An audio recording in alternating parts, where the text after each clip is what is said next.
Hi, welcome to Chapel Hill Maker. I'm Rachel and I love knitting and making here in beautiful Chapel Hill, North Carolina.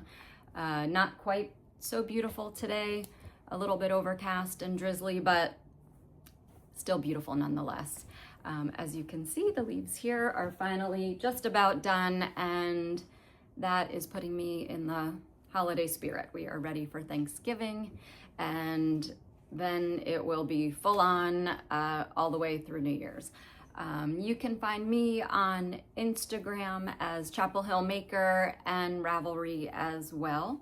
So I have thoroughly enjoyed chatting with you all, both here in the comments section and on all of the other platforms too. So thank you so much for reaching out, and I hope that you'll continue to do so. I also wanted to do a special thank you to those who watched my last video.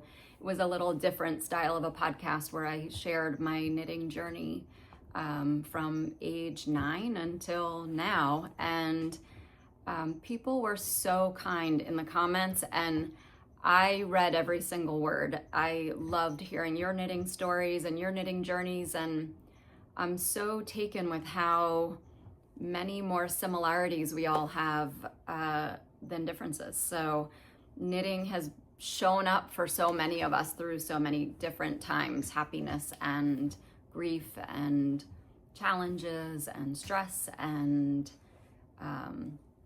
happy stress too, new babies, weddings, all of those things. So, and the boring everyday sitting in car line thing too.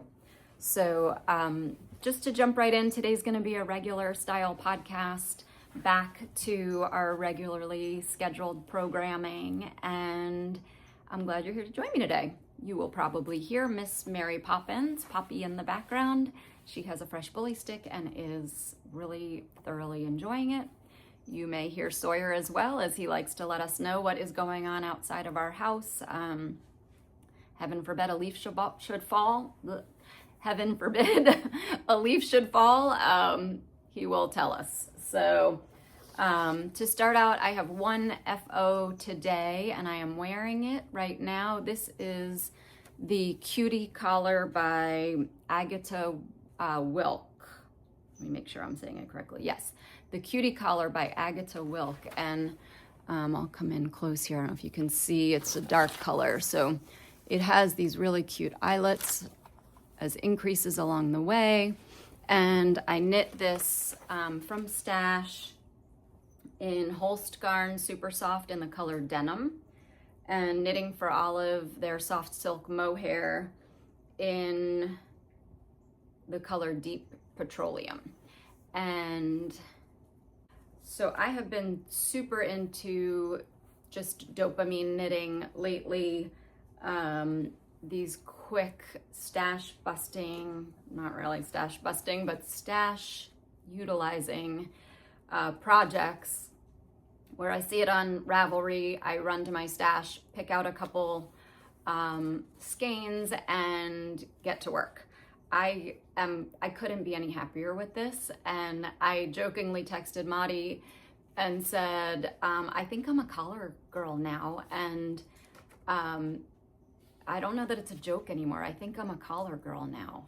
So I'm already looking for my next one to make. I just think it dresses up any cute outfit and makes me look like I accessorized, like I tried. And it was like 3 days of knitting. So if you're thinking about making this, I highly recommend it.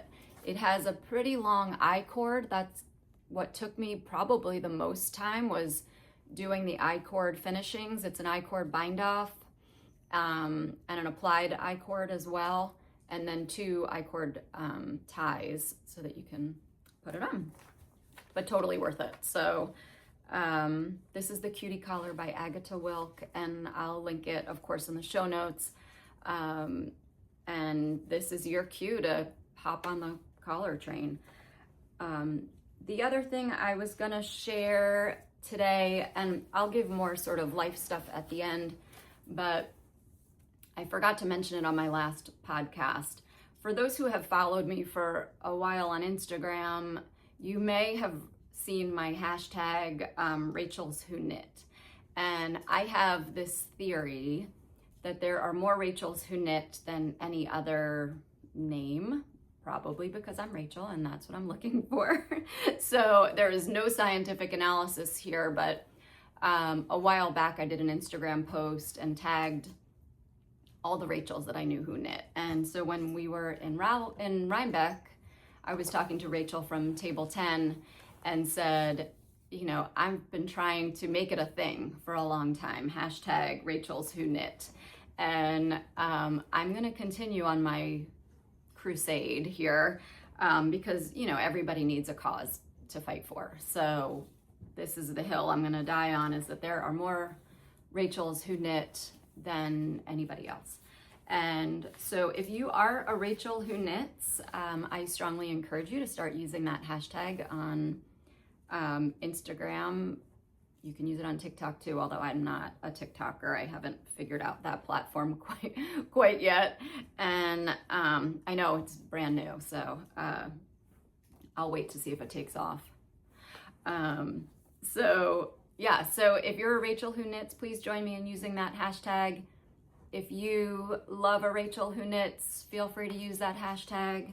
I spell it with the way I spell my name, R-A-C-H-E-L, but all other spellings are welcome too. So yeah, that's just my little funny observation of people in the knitting world, and maybe we just sort of seek each other out because we notice the name in the profile or something, but I'm determined. So join me as a Rachel who knits to tag it, but if you are not, of course you're welcome here too. We welcome all Rachels and non-Rachels to join us. This last couple weeks have been busy gearing up for Thanksgiving. In our house, it is like my Super Bowl. I have hosted it every single year that I've been married, which is 26 years. And we love inviting people from near and far to come. And so I think with the ramp up to the holiday, I've been looking for smaller projects to work on, but I have made a little bit of progress on some of my other bigger knits that have been hanging around for a while. And I'm really trying to get some, you know, mileage on those as well, because I'm anxious to start wearing them. And so the first one that I'm going to share is the Miel sweater, which last time I had shared, I had just separated for the sleeves. It doesn't look tremendously different, but I've put a little bit of distance between the underarm and my and the body, and I was able to try it on, and it fits beautifully, and it is so soft. And my hope is to be able to wear it for Christmas if I'm done in time. So I do sort of have to get moving on it and stop with all my dopamine knitting, which you'll see. I don't know if that's gonna happen, but I'm not putting a lot of pressure on myself to finish it. I'm really enjoying working on it. Claudia writes a beautiful pattern, and I love this Zero yarn. It's soft and fluffy and squishy, and I'm really enjoying how it's knitting up. So yeah, so hopefully next time I am able to podcast, I'll have sort of more details, a little more progress to share with you. But the sweater that's been getting most of my attention in the last couple weeks has been my Cinnamon and Bourbon. And I've shared this here before, and I think the last time I hadn't joined for the shoulders yet. And my goal was to finish, I think I hadn't even started the back actually. My goal was to finish the body and be able to start moving on to the sleeves by the next time I podcasted. And so so I achieved that part of my goal and a little bit more. I did join at the shoulders, and she uses a visible, I don't know if you could see it with the dark color, but she uses a visible seam, and I really liked it, so I followed her instructions.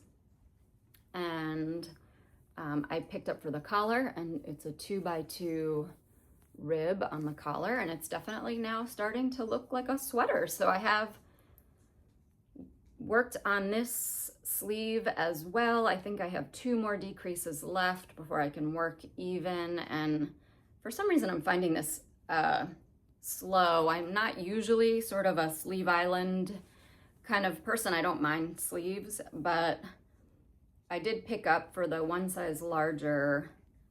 I'm knitting a size 2, and I picked up for the 3 for the sleeves because I felt like I needed a little bit more room in there, and I don't know if that's because of my gauge or if just, I don't know, I just needed a little more room. So I am making good progress. It's a drop shoulder, so the sleeve portion of it is not quite as long as it is for like everything else.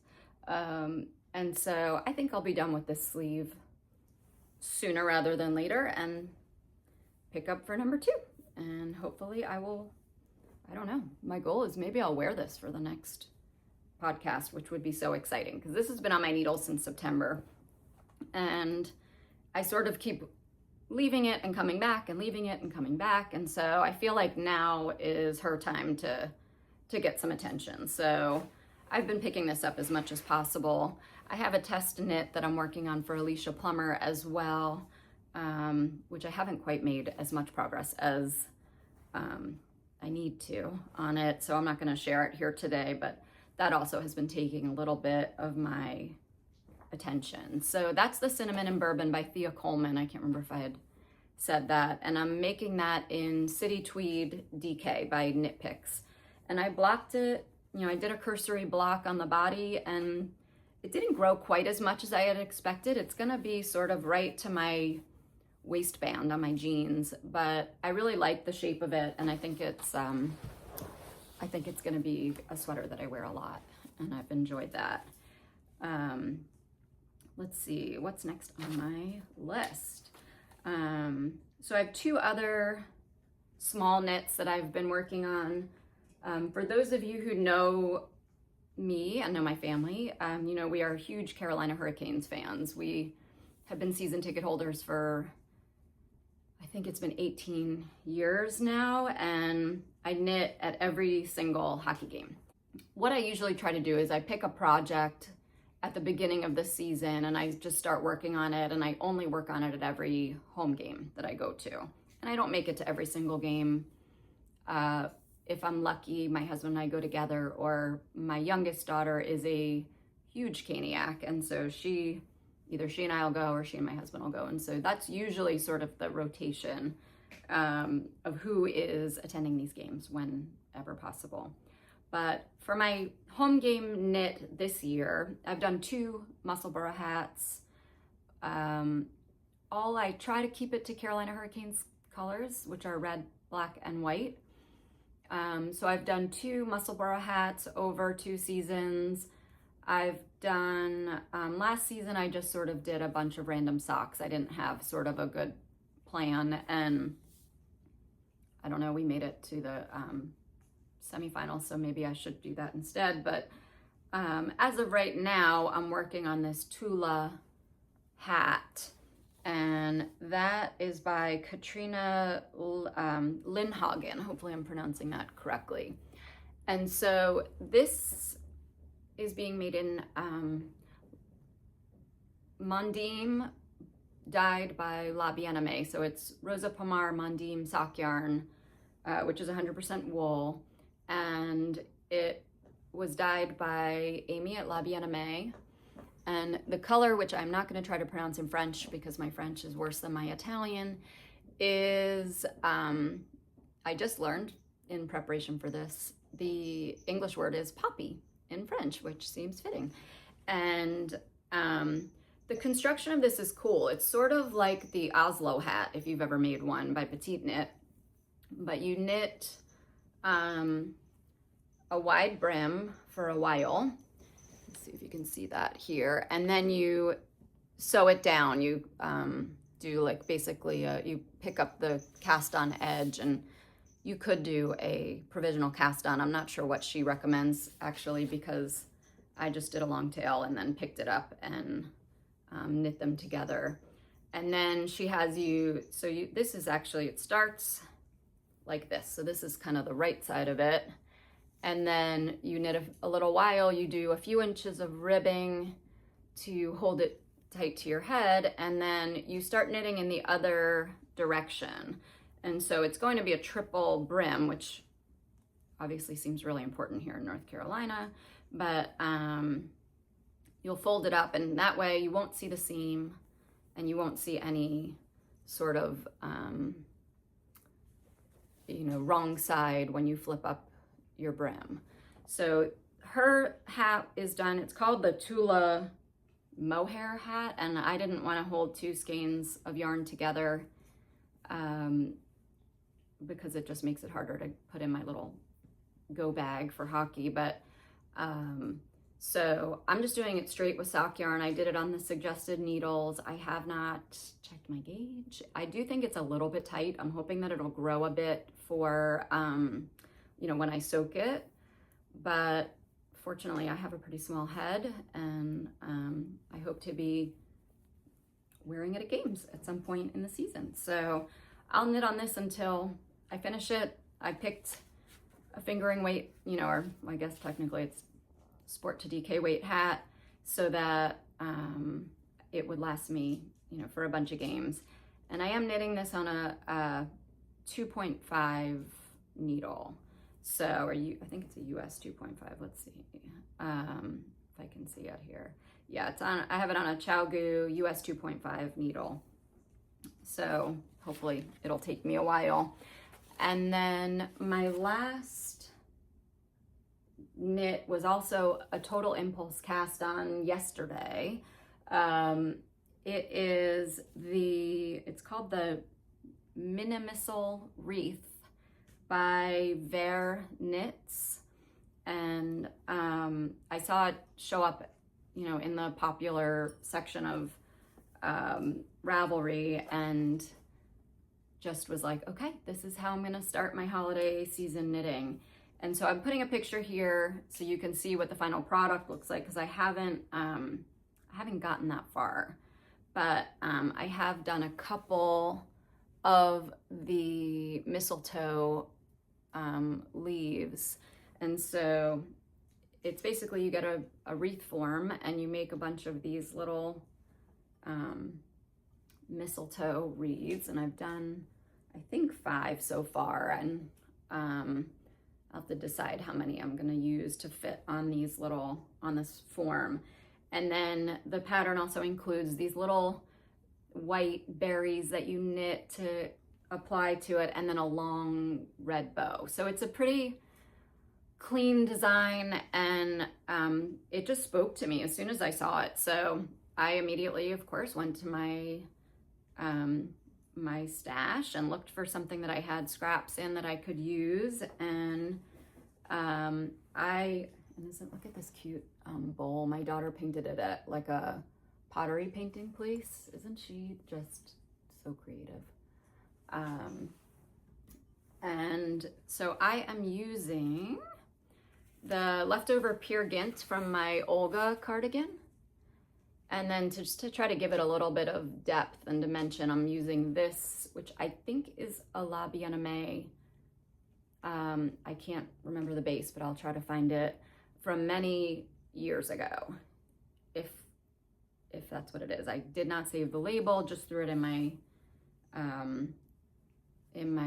bin, and when I saw it yesterday, I grabbed it out. And so these also, apparently I'm in I-cord land, these also start with an I-cord, and you knit your way up and you make the little leaves, you divide, and then I think the most taxing part of this project will be knitting, like a 30-inch bow out of red yarn. And I have the perfect like Christmas red yarn to do for it. So I'm excited. I have some time sitting in the DMV today, so I think I may bring that with me. And then I think that is all I have for my finished object, which is my cute collar, and all of my works in progress, or the ones that I've actually made progress on. And now I'll just move into giving you a couple updates on things I've been doing, sort of knitting adjacent, and we'll move on to our active news cycle avoidance, and then call it a day.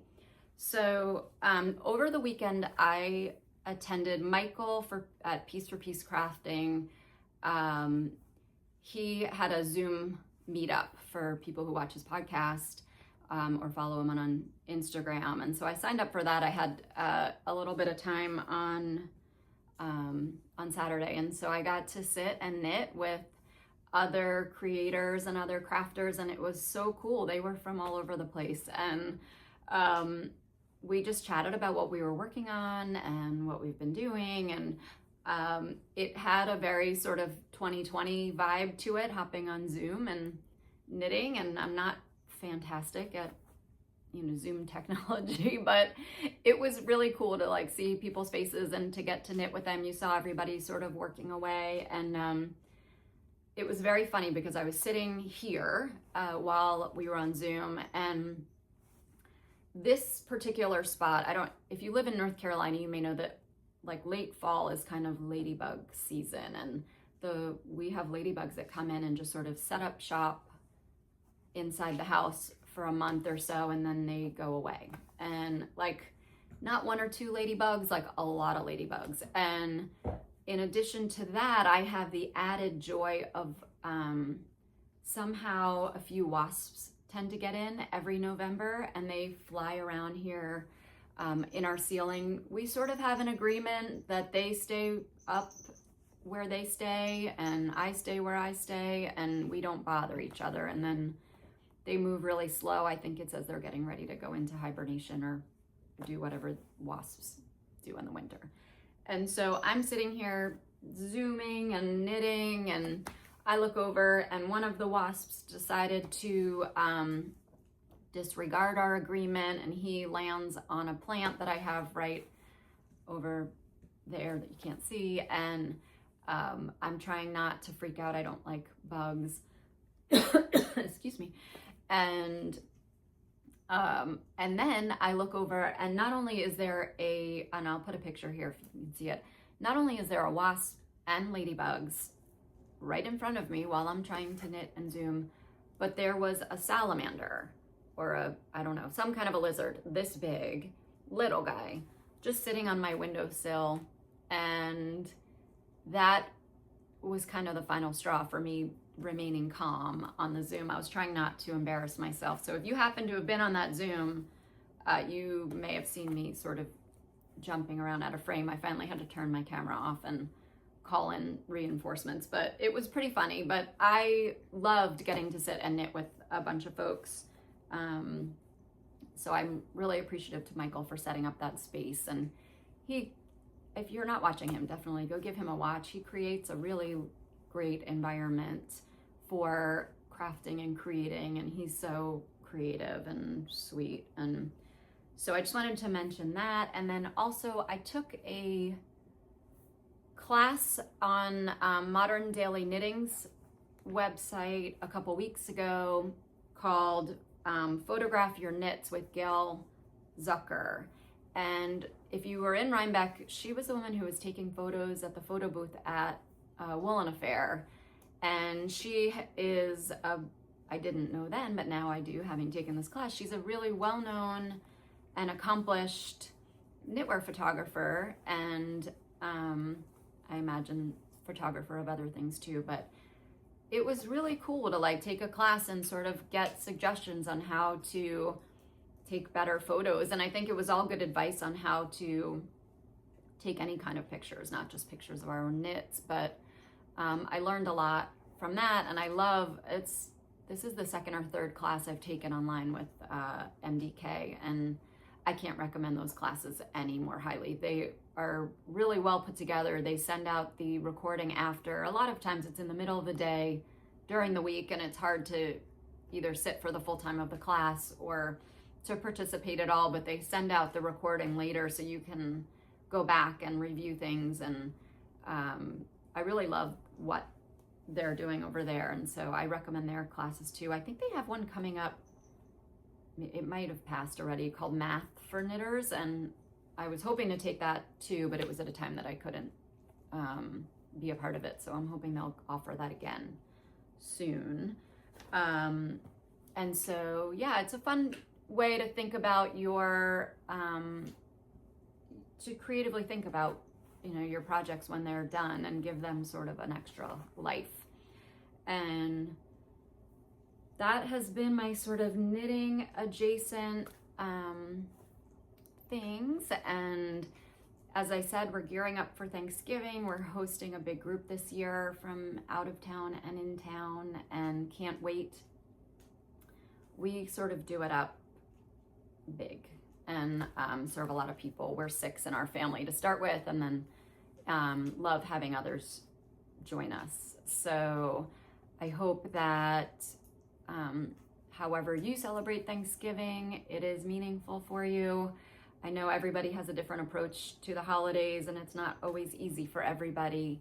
And so, you know, we will hold space for you at our table, and with that in mind. And also, I'm grateful for this new community that has built out of Chapel Hill Maker and out of our local knitting community.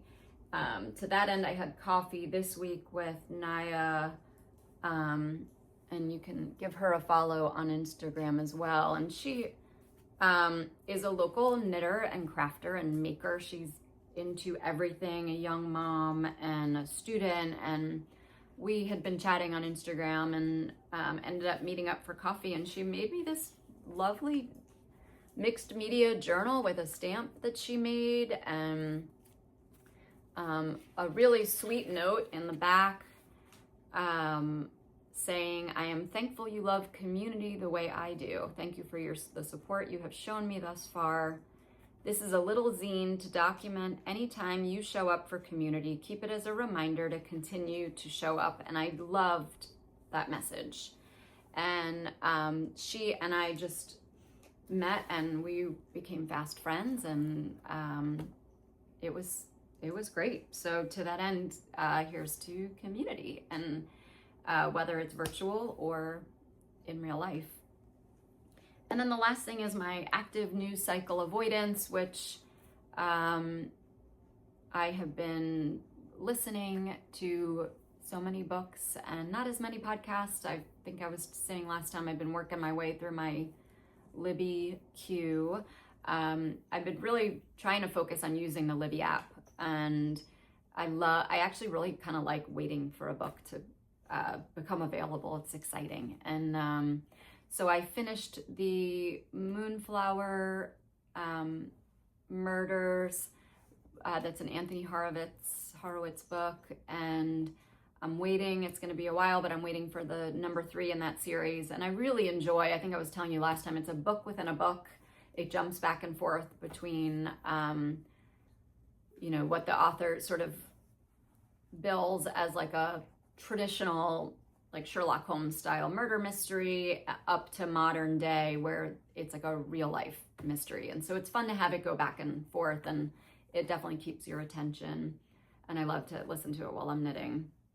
And then I did start this week a book called The Tattooist of Auschwitz, and I'm immediately blanking on the author's name, so I'll put that in my show notes. And that's definitely not my typical sort of light reading, cozy mystery, but I felt like I needed to read something with nutritional value, and that is a hard listen. It talks a lot about the building of the Auschwitz concentration camp during 1942-43, and the people who were imprisoned there. And it's a hard listen, but it is a beautifully written book, and you sort of immediately are drawn in by the characters, whether they are the prisoners in the camp or the SS guards that are watching them. You are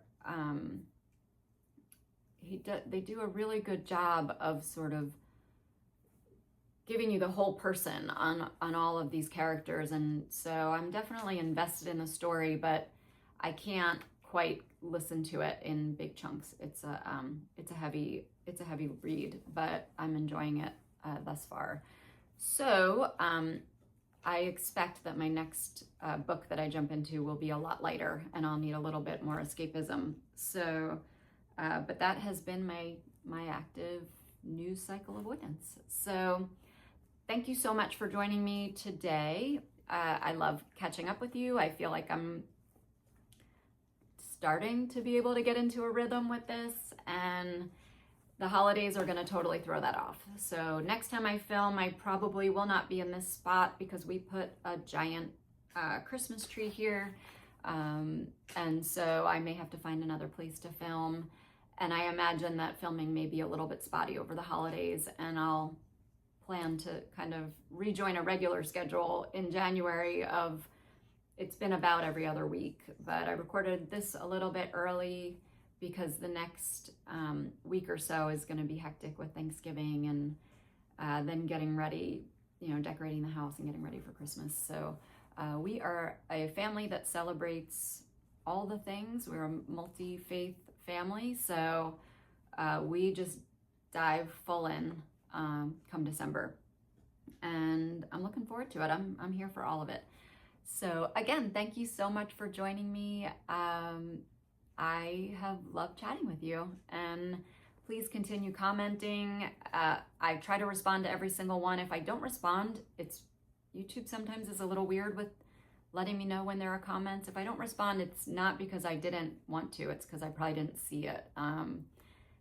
Thus far, it's been really important to me to try to respond to every comment that's on there. So if you don't hear back from me, it's probably because I didn't see it, and feel free to reach out on Instagram.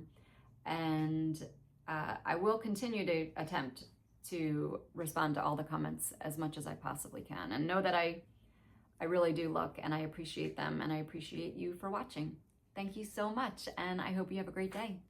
Bye.